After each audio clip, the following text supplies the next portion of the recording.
Assalamualaikum warahmatullahi wabarakatuh. Dengan saya Angelima Zahro. Di sini saya akan menjelaskan definisi teori dari operant conditioning. Operant conditioning adalah teori yang diciptakan oleh B.F. Skinner pada tahun 1974. Operant conditioning adalah pengondisian yang melibatkan subjek dalam mengubah perilaku yang menggunakan stimulus berupa reinforcement dan punishment. Adapun fokus pembahasan kita pada saat ini yaitu pada stimulus yang pertama, reinforcement. Reinforcement atau penguat adalah stimulus yang berasal dari lingkungan yang meningkatkan kemungkinan perilaku diulangi. Reinforcement mengubah dengan cara bisa berupa positif dan juga negatif. Adapun untuk reinforcement positif itu mengubah dengan cara yang menyenangkan, bisa pemberian dengan reward, apresiasi dan lain sebagainya. Sedangkan untuk reinforcement yang negatif itu mengubah dengan cara yang kurang menyenangkan atau tidak menyenangkan, seperti pemberian hukuman, peraturan dan lain sebagainya. Adapun untuk efektivitas dari reinforcement itu bergantung pada timing atau penjadwalan. Timing atau penjadwalan reinforcement ini dibagi menjadi dua.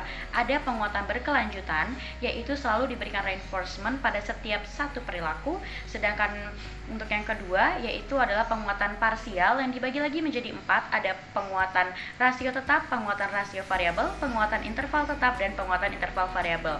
Untuk rasio sendiri artinya adalah reinforcement diberikan atau tidak, sedangkan untuk interval artinya adalah pasti akan diberikan reinforcement namun tidak tahu kapan akan diberikannya. Sekian dari saya, terima kasih. Yang kedua, punishment atau hukuman, yang artinya stimulus dari lingkungan yang mengurangi kemungkinan perilaku diulang.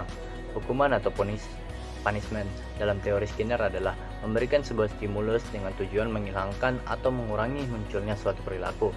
Bahasa mudahnya, memberikan sesuatu yang bikin kapok, sehingga si pelaku nggak mengulangi suatu perbuatan lagi.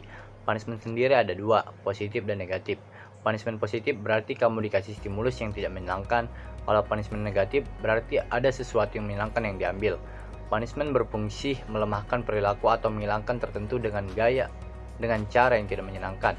Dan punishment sendiri punya beberapa masalah lain. Misalnya, yang pertama, perilaku yang dihukum sebenarnya tidak 100% hilang, tapi diresepsi. Perilaku ini bisa balik lagi kalau hukumannya nggak ada. Yang kedua, bisa memunculkan efek samping. Hukuman guru yang terlalu keras bisa bikin siswa nggak masuk sekolah lagi.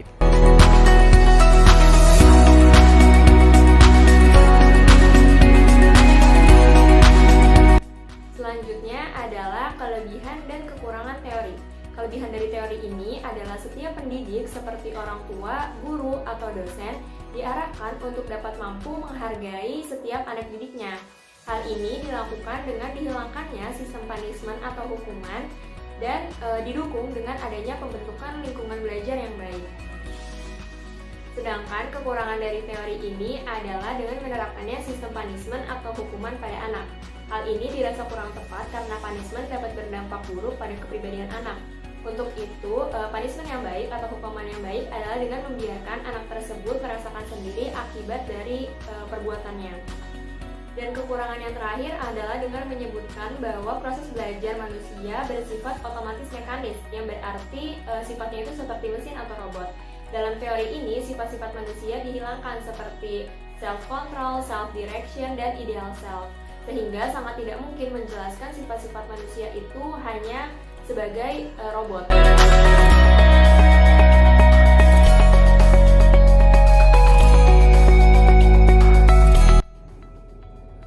Baiklah, di sini saya akan menjelaskan contoh dari punishment. Mahasiswa yang mencoba menjawab, namun ternyata jawabannya salah. Kemudian, mahasiswa tersebut mendapat teguran dari dosen. Saat perkuliahan online, dosen memberikan kesempatan kepada salah satu mahasiswa untuk mempresentasikan tugasnya di rumah. Kemudian, saat mahasiswa tersebut mempresentasikan, ia mengalami kendala pada sinyal yang mengakibatkan suaranya terputus-putus. Dan ternyata jawaban yang ia presentasikan pun salah. Kemudian dosen tersebut memberi teguran dan mempersilahkan yang lain untuk presentasi. Teguran itu dapat dikatakan punishment Namun seharusnya dosen tidak melakukan hal tersebut dalam kegiatan pembelajaran. Seharusnya dosen meluruskan dan memberi kesempatan mahasiswa tersebut untuk mengoreksi jawabannya. Dampak yang terjadi pada hal tersebut yaitu adanya perubahan sikap dari mahasiswa yang tadinya aktif dan berani menjadi pasif dan tidak mengikuti kegiatan pembelajaran secara maksimal. Baik, saya akan memberikan contoh operant conditioning pada pembelajaran orang tua. Yang pertama, Dian adalah anak yang periang dan sangat suka sekali bermain. Suatu hari, ibunya memberi nasihat dan membuat janji pada Dian, yaitu jika nilai Dian ada 5 yang mendapat nilai bagus, maka Dian mendapat ponsel baru. Sontak, Dian giat belajar dengan keras. Ketika pengumuman hasil studinya telah keluar, Dian tersenyum gembira karena nilainya bagus semua. Yang kedua, seorang anak sangat malas sekali bangun pagi. Ia selalu bangun kesiangan sehingga ia selalu terburu-buru untuk berangkat ke kampus. Melihat kebiasaan anaknya tersebut, si ibu pun memberikan sebuah janji kepada anaknya apabila ia dapat bangun lebih pagi dari biasanya, maka uang sakunya akan ditambah oleh ibunya. Dan benar saja, keesokan harinya, ia dapat bangun lebih pagi dari hari-hari sebelumnya. Ia pun mendapat uang saku lebih dari ibunya, dan akhirnya anak tersebut terbiasa untuk bangun lebih pagi. Sekian, terima kasih. Baik, selanjutnya saya akan memberikan salah satu contoh penerapan teori operant conditioning dalam dunia pendidikan, yaitu guru menyampaikan stimulus yang mendahulunya. Kemudian, terhadap respon siswa, guru menyampaikan konsekuensi stimulus. Seperti guru bertanya, siapa presiden pertama di Indonesia? Kemudian salah satu siswa menjawab, Ir Soekarno, Bu. Kemudian guru merespon, ya, betul sekali jawabannya. Atau dengan pertanyaan lain, guru bertanya, di manakah letak Monumen Nasional Indonesia? Salah satu murid menjawab, di Yogyakarta, Bu. Kemudian guru tersebut menanggapi, bukan, itu salah. Nah, apabila siswa menjawab dengan benar, maka diberikan reward atau pujian. Sedangkan bila siswa menjawab salah, maka tidak seharusnya diberikan hukuman atau punishment. Karena itu akan membuat siswa takut untuk merespon pertanyaan guru di waktu yang lain.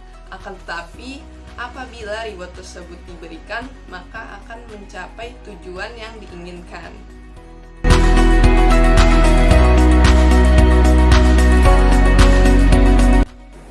Jadi, dapat kita simpulkan bahwa operant conditioning adalah suatu metode pembelajaran yang menggunakan reward dan punishment sebagai konsekuensi dari sebuah perilaku.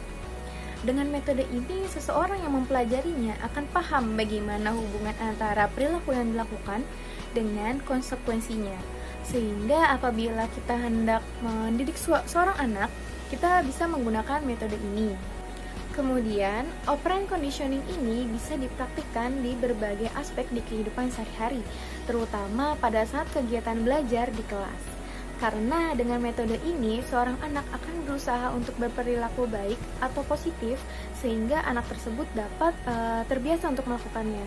Walaupun apabila seorang anak itu melakukan perilaku yang buruk atau yang negatif, hal itu pun tetap baik juga untuk dirinya, karena dari situ ia akan mengerti bagaimana yang baik dan bagaimana yang buruk untuk dirinya.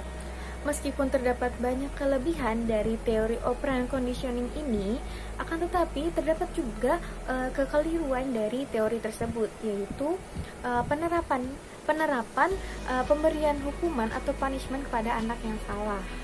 Akan tetapi, hal ini disangkal oleh Skinner karena menurutnya hukuman yang paling baik adalah hukuman yang dapat dirasakan oleh anak tersebut. Artinya, seorang anak yang melakukan kesalahan, ia harus mengerti dan paham bagaimana konsekuensi dari perilakunya tadi. Baik, sekian dari kelompok kami. Kurang lebihnya mohon maaf. Wassalamualaikum warahmatullahi wabarakatuh.